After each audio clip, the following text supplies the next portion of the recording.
एक नई वीडियो के साथ आज मैं फिर हाजिर हूं, आपका होस्ट और दोस्त विक्रांत जोशी। आपको स्वागत करता हूं मेरे भी मास्टर में। इसमें हम लेके आते हैं वर्ल्ड अफेयर्स और डिफेंस की दिन भर की टॉप खबरें। तो चलिए जान लेते हैं। आपने नई टी शर्ट्स चेकआउट की क्या? इसमें हमने इंडिपेंडेंस डे के लिए स्पेशल टी शर्ट्स बनाई हुई है। साथ ही साथ हमारा एयरफोर्स कलेक्शन भी है जिसमें तेजस और SU-30 के डिजाइन वाली हमने टी शर्ट बनाई है। आपकी स्क्रीन पे व्हाट्सएप नंबर दिख रहा होगा, वहां से आप इसकी प्री बुकिंग करा सकते हैं। प्री बुकिंग में ये केवल 350 रुपए में आपको मिलेंगी। आप इसका कॉम्बो पैक बुक करिए, फ्री में डिलीवरी पाइए। साथ ही साथ हमने 3 टी शर्ट्स का प्लेन टी शर्ट का एक कॉम्बो पैक बनाया हुआ है केवल 900 रुपए में, यानी कि इफेक्टिव प्राइस केवल 300 रुपए एक टी शर्ट की। 100% कॉटन।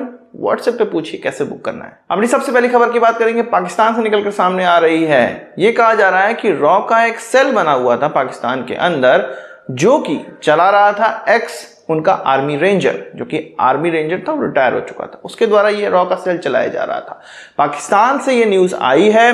कुछ लोग इसका खंडन कर रहे हैं कि हमारी बेइज्जती ना हो जाए, और कुछ लोग इसको बता रहे हैं कि इस तरह का मॉड्यूल पकड़ा गया है।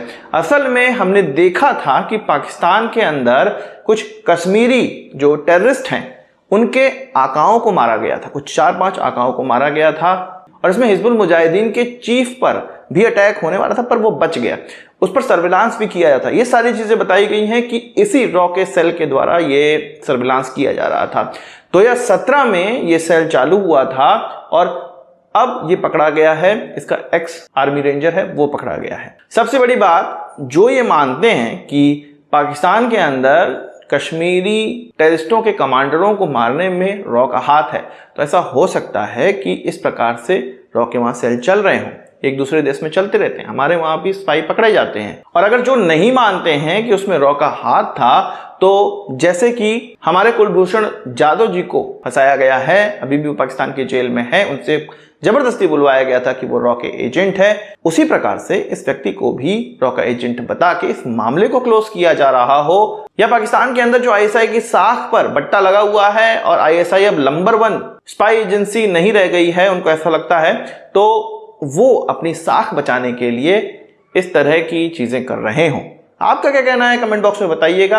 अगर ये रॉ का सेल है तो बहुत अच्छी बात है। पाकिस्तानियों के खिलाफ इस्तेमाल करो, टेररिस्टों को मारो, बहुत बढ़िया रॉ का काम है। अगर स्पाइस की बात ही चली है तो चीन के स्पाई बिना किसी को बताए, बिना कोई हरकत किए हुए कई देशों में फैले हुए हैं, और उनके स्पाई प्रोफेशनल स्पाई नहीं है। उनकी जो इंस्टीट्यूशंस हैं, उनके जो लोग पढ़ने जाते हैं, स्टूडेंट्स हैं, उनकी जो थिंक टैंक है, उनकी जो यूनिवर्सिटीज हैं, वो ये काम कर रही हैं। ये पहले भी देखा गया है जब ब्रिटेन के अंदर चीन के जो साइंटिस्ट हैं वहां से हाइपरसोनिक टेक्नोलॉजी लेकर चीन वापस लौट रहे हैं। तो अब ब्रिटेन की पार्लियामेंट में एक रिपोर्ट रखी गई है कि आयरलैंड के अंदर एक सीरियस थ्रेट है जो चीन का थ्रेट है।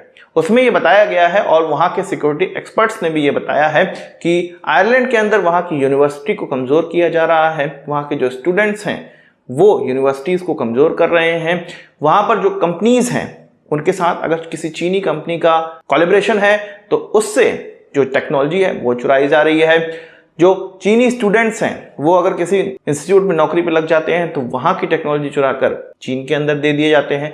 चीन के जो थिंक टैंक है उनका पूरा कब्जा आयरलैंड के इंस्टीट्यूशंस पे हो गया है, और भी बहुत सी चीजें इसमें बताई गई हैं। चीन का हमेशा से ये फंडा रहा है कि वहां की यूनिवर्सिटीज किसी भी देश में घुसकर वहां के इंटेलेक्चुअल्स को पकड़ती हैं, अपनी जो विचारधारा है वो थोपती हैं।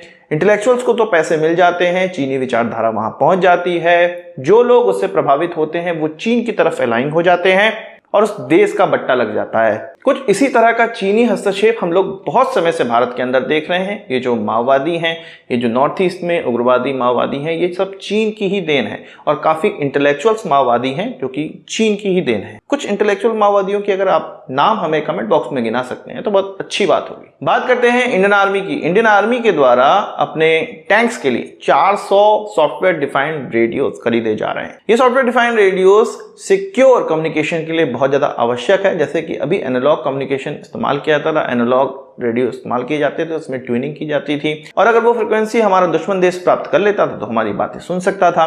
सॉफ्टवेयर डिफाइंड रेडियो से ये होता है कि सॉफ्टवेयर के माध्यम से जो डेटा है, जो कम्युनिकेशन है, वो इनक्रिप्टेड हो जाता है। सॉफ्टवेयर के माध्यम से ही फ्रिक्वेंसी जंप भी करती है और अलग अलग फ्रिक्वेंसी पे बात होती रहती है एक ही समय पे, जिससे कि सिक्योर कम्युनिकेशन हो पाता है। दुश्मन इसको डिक्रिप्ट नहीं कर पाता है और हमारी जो बात है वो नहीं सुन पाता है। आर्मी के द्वारा जो कॉन्ट्रैक्ट साइन किया गया है वो अल्फा डिफेंस टेक्नोलॉजीज लिमिटेड के द्वारा किया गया है, उसके साथ किया गया है, जो कि अदानी बैक्ड एक कंपनी है और ये टेक्नोलॉजी जो है वो डीआरडीओ की है। डीआरडीओ के द्वारा यही टेक्नोलॉजी बीईएल को भी दी गई है, जो कि इंडियन नेवी के द्वारा इस्तेमाल की जा रही है। यानी कि इंडियन नेवी के जो कॉन्ट्रैक्ट दिया गया है वो बीईएल को दिया गया है और ये जो अल्फा डिफेंस टेक्नोलॉजी लिमिटेड है ये इंडियन आर्मी के लिए और इंडियन एयरफोर्स के लिए वर्क कर रही है, तो उनके कॉन्ट्रैक्ट को ये पूरा करेगी। टेक्नोलॉजी हमारी इंडिजिनस ही है, डीआरडीओ की ही डेवलप की हुई है। आप इस एडवांसमेंट को किस तरह से देखते हैं, इस चीज के बारे में कमेंट बॉक्स में जरूर बताइएगा। बात अगर हम लोग नेवी और बीएल की कॉपरेशन की करें तो एक नया कॉपरेशन निकलकर सामने आया, जिसमें कि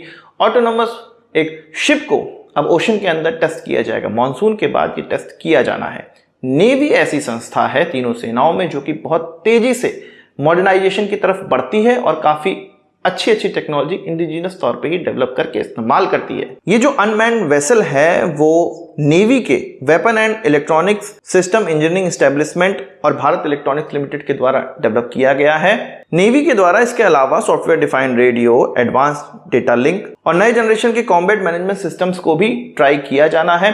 उसमें पहला जो ट्रायल होगा वो इस ऑटोनोमस वेसल का होगा। इसमें एआई का इस्तेमाल भी किया जा रहा है, इसमें सिक्योर डेटा लिंक का भी इस्तेमाल किया जाएगा। यूएस और चीन ऑलरेडी इस तरफ बढ़ चुके हैं और कई उनके प्रोटोटाइप भी निकलकर सामने आए हैं। भारत भी इस तरफ बढ़ रहा है, जिसका कि ट्रायल मॉनसून के बाद किया जाना है। अगर ये सफल रहता है तो ऐसी जगहों पे जहां पर हमें ज्यादा ट्रूप नहीं डिप्लॉय करने हैं, केवल निगरानी के लिए इसको रखे जाना है, तो उन सभी जगह इसका इस्तेमाल किया जा सकेगा। बात करते हैं PSLV C56 की, जिसको कि अब इस हफ्ते लॉन्च किया जाएगा। पिछले ही हफ्ते हम जानते हैं कि चंद्रयान 3 को लॉन्च किया गया था, अब इस PSLV C56 को लॉन्च किया जा रहा है।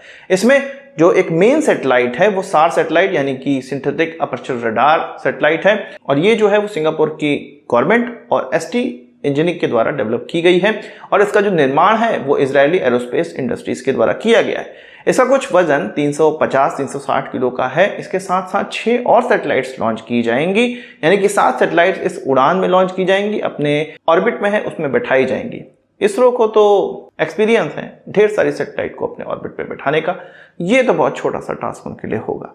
आपका क्या कहना है कमेंट बॉक्स में जरूर बताइएगा। और हाँ, चंद्रयान पर हमने ये दो टी शर्ट्स के मॉडल बनाए हैं, आपको कौन सा सही लग रहा है वो बताइएगा, उसका प्रोडक्शन हम लोग स्टार्ट करेंगे। तो आज की इस वीडियो के लिए बस इतना ही। आशा करता हूँ वीडियो पसंद आया होगा, आपको एक बड़ा आंसर जरूर देंगे। इस वीडियो संबंधी सवाल सुझाव कमेंट बॉक्स में जरूर लाइएगा और यदि आपने हमारे चैनल सब्सक्राइब नहीं किया उसे भी कर लीजिए, क्योंकि हम इस प्रकार की वीडियो लाते रहते हैं। नमस्कार, थैंक यू, जय हिंद। वीडियो खत्म करने से पहले हम अपने टॉप कमेंट्स देख लेते हैं।